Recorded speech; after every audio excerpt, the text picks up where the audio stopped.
What is going on, podcasters, and welcome back to another episode of Bucci Radio. I am so happy and excited to have you guys here, and I'm so excited for this podcast. Defining clean eating is trying to define the meaning of life, honestly. It's the truth, the cold hard truth is your body composition changes as a result. And I was like, holy crap, this is the holy grail and the answer to all my prayers. Just because you can do something doesn't necessarily mean that you should do something, you know what I mean? Having more knowledge means that you have more power and more control.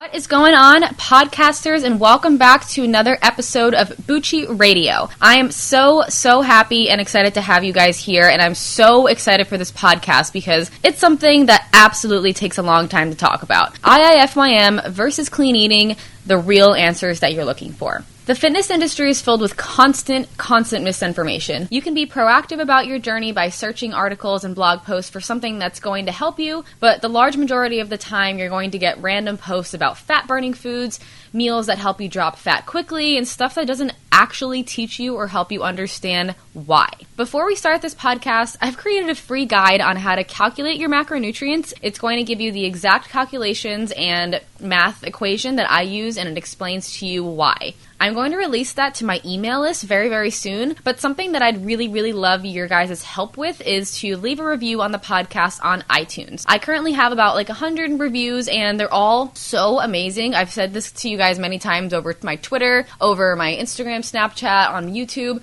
You guys here on the podcast, you guys are here to learn. You guys are critical thinkers. You guys are here to just get help, get inspired, get motivated, all of those things. And with your reviews, it just makes me feel so happy inside that you guys are so happy that I started this podcast. I really truly appreciate it. But getting those reviews, it helps the podcast to reach more people. It helps the iTunes rankings, and then it just helps me get a little bit more exposure to the podcast. So more people who may not follow me and who may just be podcast listeners, not necessarily following me on Instagram or YouTube, can see these podcasts and to get this information as well. So what I'm going to do is release the freebie guide on calculating your own macronutrients once I get to 500 reviews on this podcast. So I would love that. I think it would be awesome. Obviously, it'd be super helpful for me not only to understand why you guys like this podcast, how it has helped you change your life so far, and what you guys are looking forward to more in the future with the podcast, but it also helps me just to get more exposure to the podcast, and that's a huge goal of mine. So I will release that freebie to my email list once this podcast gets to 500 reviews. If you guys aren't signed up for my email list yet, you guys can just go to amanda-bucci.com. There is going to be a spot for you right on the front screen of the homepage where you can just sign up for the email list. It should be a black bar on top. If you guys aren't seeing that, I would just recommend clearing the cache on your computer because you might have gone to the site a couple times and it just disappeared for you. So make sure you guys check that out once this podcast is out, and I'm really excited to release it to you guys. Aside from that freebie, we'll still have this entire podcast to talk about this topic, so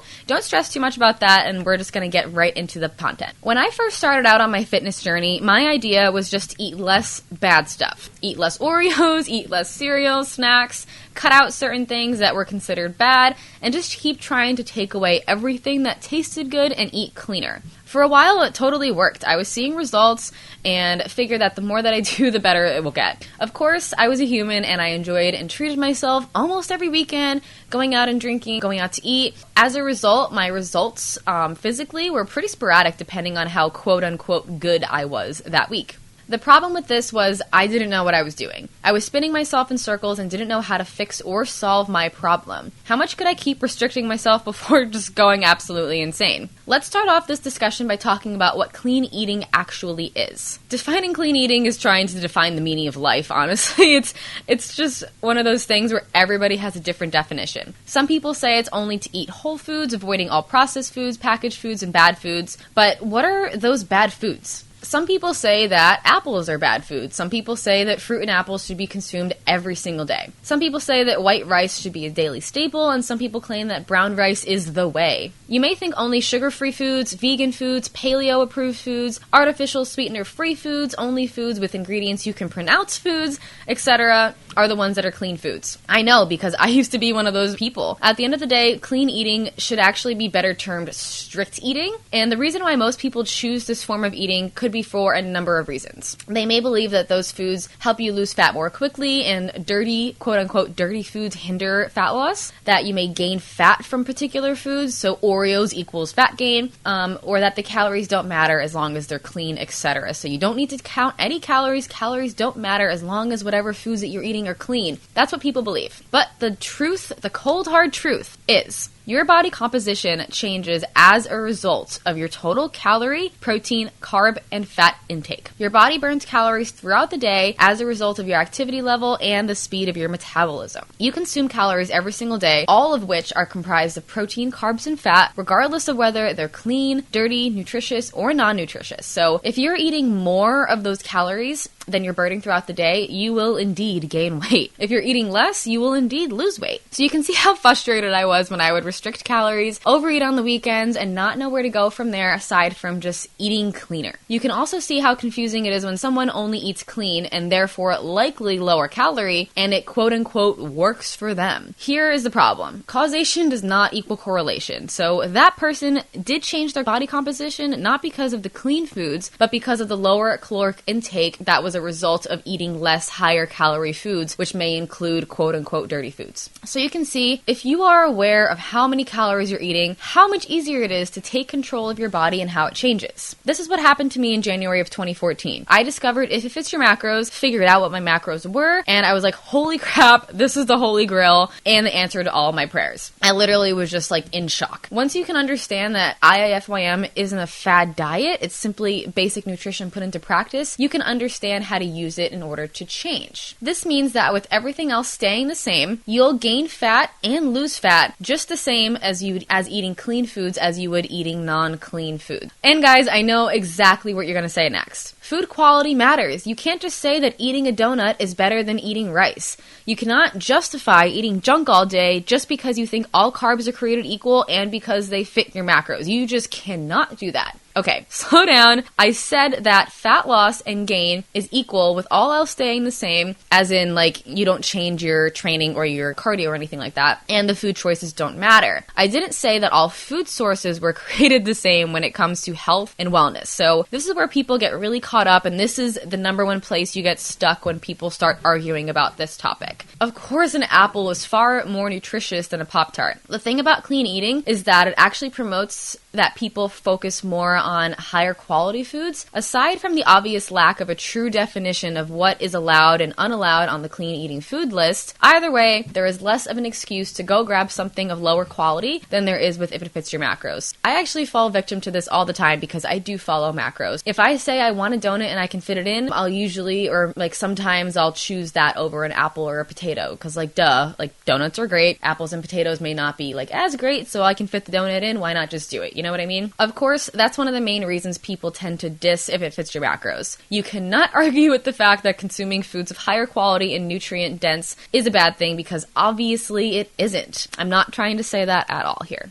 Health means that you are free from disease, you aren't deprived of nutrients, you don't have digestion issues, and this is a big and, your mentality is still in a good place. So that's going to be a recurring theme over the rest of this podcast. Your mentality is also a part of how healthy that you are, guys. So clean eating actually may be right for some people. So don't get me wrong, If It Fits Your Macros is what I follow, but just hear me out. Too much freedom without any structure for many people is not always going to be the right plan of attack. Some people actually need more structure in order to get that health in and actually stick to their plan. Honestly, I've seen macros not work for a lot of people simply because it's either too confusing or too freeing for them. I've had clients in the past that I would give macronutrients to and explain to them this whole concept, and then they would try to do macros and be like, you know what, I don't want to do this. I want to follow a meal plan. I can actually stick to it better because it has some restrictions for me and I don't have to go about figuring out new and different things every day. My lifestyle may be too busy for me to spend time thinking about what I'm eating, etc., etc. However, clean eating does have a lot of downfalls as well. So for many people, the restriction of clean eating, depending on what the heck that they are inconvenient to the lifestyle that they live. So they want to be able to go out to eat, get a sandwich from Subway, add in the foods that they want on it, and still stay on track. The restrictions may make it very hard to sustain for some people, and then it causes them to fall off track. For me, my time on a meal plan made my life completely miserable. I was actually on a plan that I didn't enjoy, and I would actually gag while eating some of the foods I thought were magical. Cough, cough, tilapia.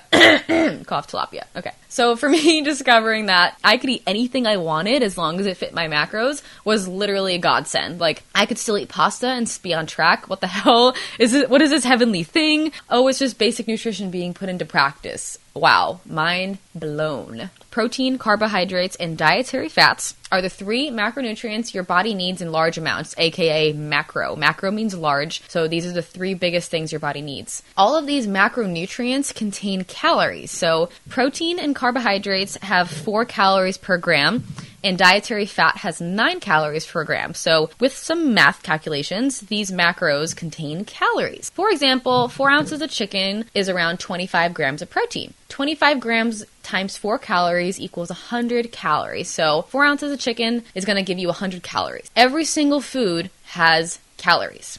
So if it fits your macros, there are no specific food groups or foods that you should avoid. So yes, you can eat something if it fits your macros. You don't have to eat 5 meals a day of chicken and potato and broccoli. You can do whatever your heart desires, which is true. However, we can see the problem with this. A big misconception of if it fits your macros means that people think you're just eating Pop-Tarts and junk all day. Okay, so just because you can do something doesn't necessarily mean that you should do something, you know what I mean? Just because you can fill your carb and fat macros with donuts all day and there's no one there to stop you just because it fits, there's no accountability, no one there to tell you no, it's not a bad thing, it doesn't mean that you should do it. So where are your micronutrients? Where's your health? How does eating like that make you feel? What about your fiber, your digestion, your omega-3s, calcium, vitamin? Cannot forget about those things when it comes to living an overall fitness, healthy lifestyle. In clean eating, you may not know you were getting those things, but you may still have been missing a lot, depending on which foods are restricted from your list or not, but you're still getting some micronutrients guaranteed because most lists of clean eating do include vegetables.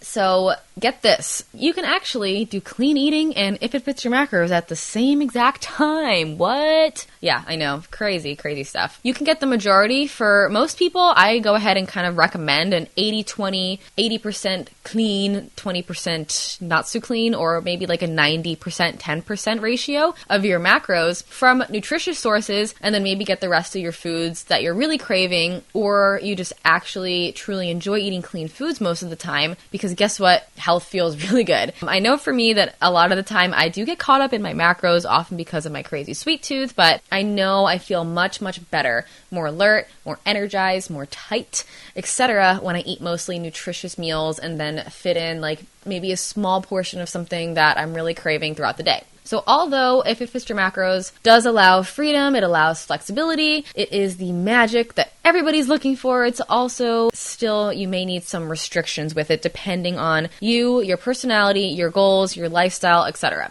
So now that we know what the differences between these two things are, we can talk about how to take this information and go ahead and apply it to your life. So how will understanding the world of macros benefit your life? When you understand what foods contain what macros, which just comes from experience at the end of the day, I think that once you understand all of those things, you have the freedom to do whatever you want with your knowledge. So, for example, for me, when I first got started, I tried to fit everything into my macros as I could. I would also have some days where I just truly wanted to experiment with certain things, and I would fit whatever into my macros.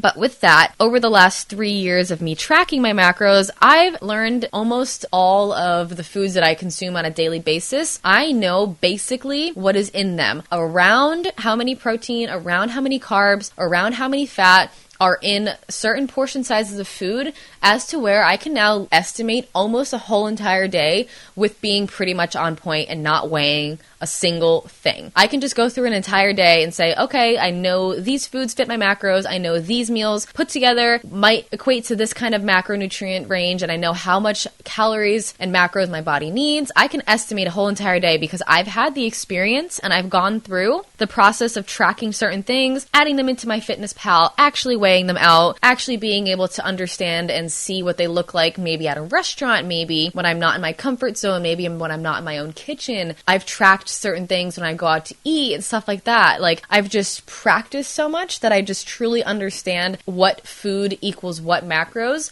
and then what foods have certain micronutrients that I do need throughout the day. I know exactly what I need. At the end of the day, really, tracking your macros is a learning experience. It's something that you can take that knowledge and then you'll never forget it because you just understand, like, you eat food every single day, right? You just understand that, like, you know what's in the food and then you can take it and do whatever you want with it. You can track your macros for the rest of your life just because you find comfort in it, you find peace in it, it's easy for you, it's not an added stressor to your life, or you can just never track them ever, but you're still aware of like what foods have what. So when you go out to eat, you know, like, yeah, I'm eating around like 100 grams of carbs, 100 grams of fat, and 100 grams of protein, and it's like gonna be a lot, and maybe tomorrow I'll wake up feeling a little bit heavier, maybe I'm feeling a little bit fluffier, but having that knowledge, guess what? It gives you peace of mind.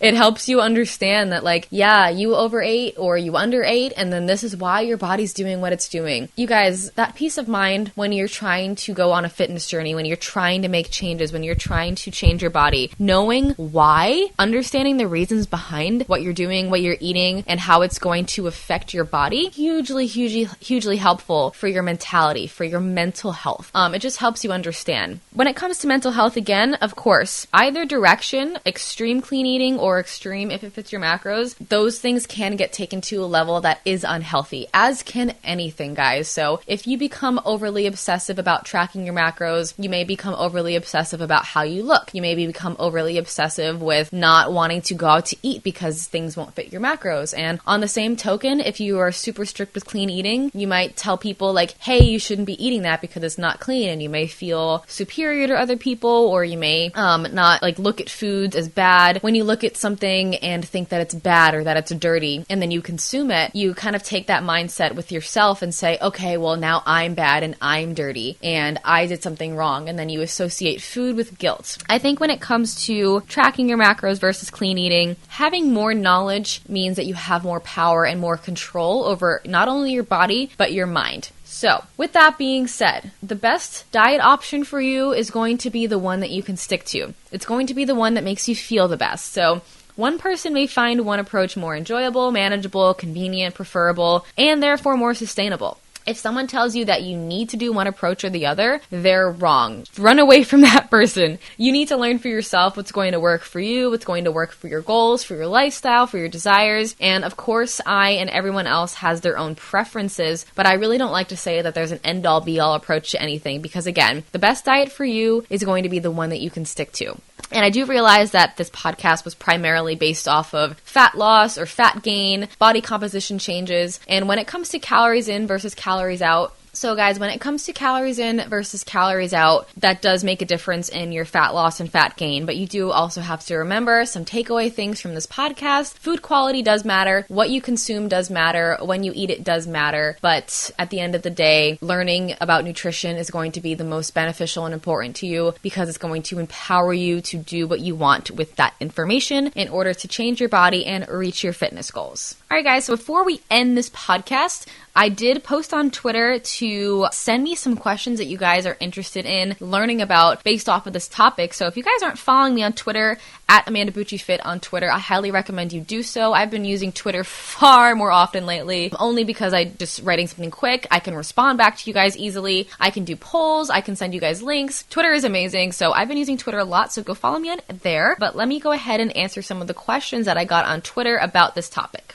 There's one question from @whatsaraheats_. She asked, when people say they quote unquote hit their macros, does that mean exactly hitting a daily macros, or is it staying with a plus or minus range? I find that I become obsessive trying to hit exact goals and not sure what others do. I've not been tracking long. Much love. Thanks for your question, What Sarah Eats, Sarah Elizabeth. I actually responded back to her on Twitter, but I did say that to me, it personally depends, but I think that staying in a close-ish range, if you aren't in contest prep, if you're not trying to reach a specific goal, I say that stay within like a 5 to 10 plus or minus of your carb and protein count. If you're eating 150, 200 grams of protein a day, I would say maybe stay within like 140 to 160 or within like 190 to 210 or something like that. For fat, because it is more calorically dense, fat has 9 calories per gram as opposed to protein and carbs have 4.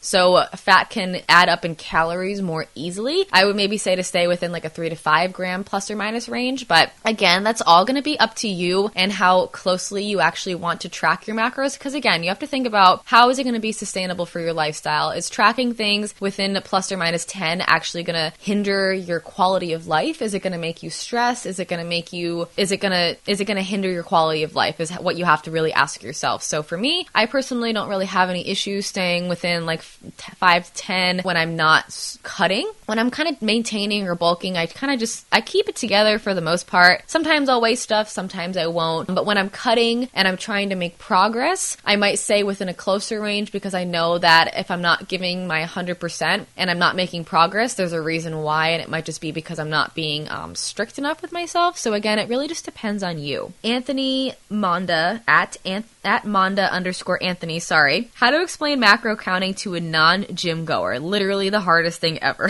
Yeah, so this is the truth. Seriously. Explaining how to calculate your macros to a non-gym goer. Like he said, this is the hardest thing ever. So if someone who knows nothing about nutrition asks, what are macros? Or like, what is if it fits your macros? I usually just say macros are something that all food has and it's made up of. And then when you keep track of them, you know exactly what you're eating and you know exactly how to manipulate your food in order to change your body composition. So I guess you guys can say that. If anybody else has another suggestion, go ahead and let me know. Brian_KR3W. He said, how to track your macros accurately, eating out and not be as miserable as Max tuning while cutting. We'll go ahead and figure out the eating out question. When you're going out to eat, trying to track your macros, I've told this to my Ignite Your Fire challengers the other day. We had a Facebook Live Q&A. People asked what to do when you're going out to eat and how to track your macros, stuff like that.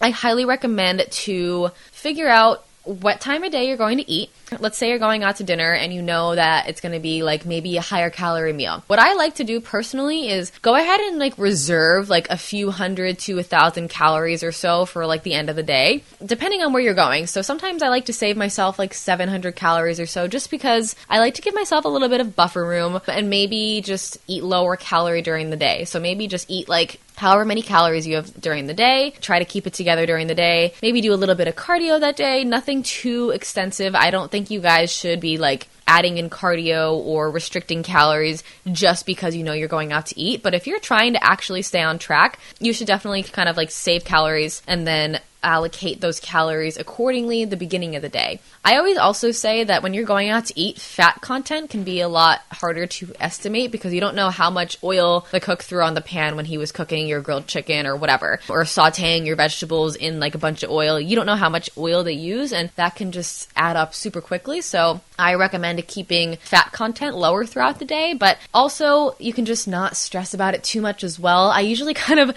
again, leave myself that buffer room and then go into dinner, just don't stress at all. Don't think about it. Don't worry about it. And then if you actually want to track your calories, you can estimate things. So there's another thing you can do if you are trying to stay more on track and then not go on the like, let me just kind of like enjoy myself and not worry about it end. If you want to actually track it, there are plenty of restaurants that do have their nutritional information on the website, or you can get something that's easily trackable. So I always recommend getting maybe a protein, a carb, and a vegetable. Ask the chef or ask the server to have the chef cook it with no butter and no oil. Get your dressings on the side. If you're getting maybe a salad or something that's super easily trackable, it's just a bunch of lettuce, some vegetables, and then a protein on top, and then get some dressing on the side. Estimate things like that.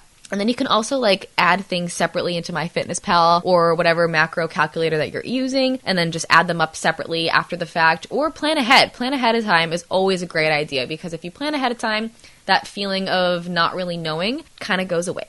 Christina Mondon said how to fuel powerlifting workouts. So how long you should stay with the current macro plan before you know if it's working or not, or if it's time to adjust it. So that is from Stephanie. So I always recommend pay close attention to your body when you're tracking your macros. If you're taking what you're doing as a learning experience and you're really trying to learn on your own how things are adjusting, I would recommend tracking your progress, whether it's going to be your performance in the gym, whether it's going to be how you feel, or whether it's going to be how you look, or all combination of all three. I recommend taking some like progress pictures, maybe stepping on the scale every few days to get a good estimate of where you're at.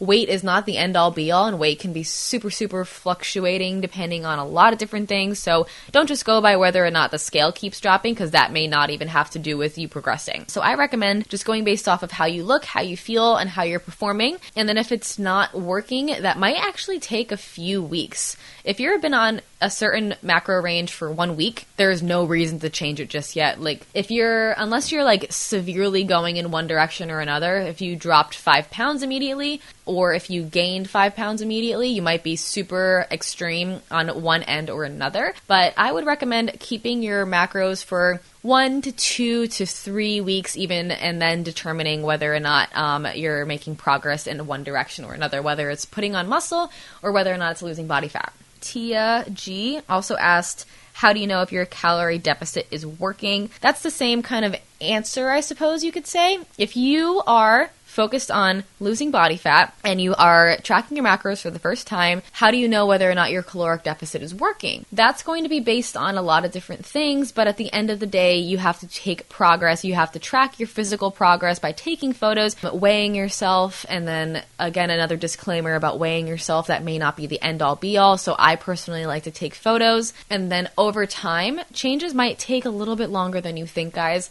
After 1 week, you're not going to magically have abs. It might take a little bit of time to see those real changes. I usually say that around 4 weeks is when you see like, okay, this is working. You know what I mean? So I would say like right around the 3 or 4 week mark is when you should actually see some progress. Becky Stewart said, what to eat when powerlifting? A lot of people ask that as well. So if you're not focused on fat loss, but muscle building, and you're focused on gym performance, macros may still be for you, clean eating still may be for you, but you're actually going to be eating based off of your performance goals, not necessarily how you look. So if you're powerlifting, or if you're going to compete in powerlifting, you may be trying to hit a weight class, and that's going to still mean either gaining weight or losing weight. A lot of the time it's losing weight, so people actually still track their macros in order to lose weight, so it's kind of similar. But at the end of the day, when you're eating for powerlifting, or when you're eating for performance goals, whether it's CrossFit, whether it's yoga, whatever, all you're going to really do is eat around your workouts and place your carbohydrates before and after your workouts, so you have enough energy to go into the workout with plenty of energy, and then you're going to eat in a maintenance or in a surplus, so you're constantly fed. And then after your workout, placing carbs and protein around that as well for muscle build and recovery purposes is always a good idea. All right, I think that was all of the questions, guys. So again, thank you guys so much for listening to the podcast. I hope you guys found it beneficial, helpful. Share this podcast with anybody that you think might be struggling with nutrition and eating and food, and I hope it helps you, and I hope it helps your friends, and I hope you guys are enjoying the informational podcast. Again, make sure you guys leave a review if you guys found it helpful to you, or if you want that freebie guide about how to calculate your own macronutrients that I'm going to be sending out to the email list. Make sure you leave that review, have someone else that you know leave a review, listen to the podcast, share it with your friends, because I will be sending out that freebie guide once we hit 500 reviews on iTunes. So again, thank you guys so much for listening. I will catch you guys in the next Bucci Radio episode. Have a good one, guys.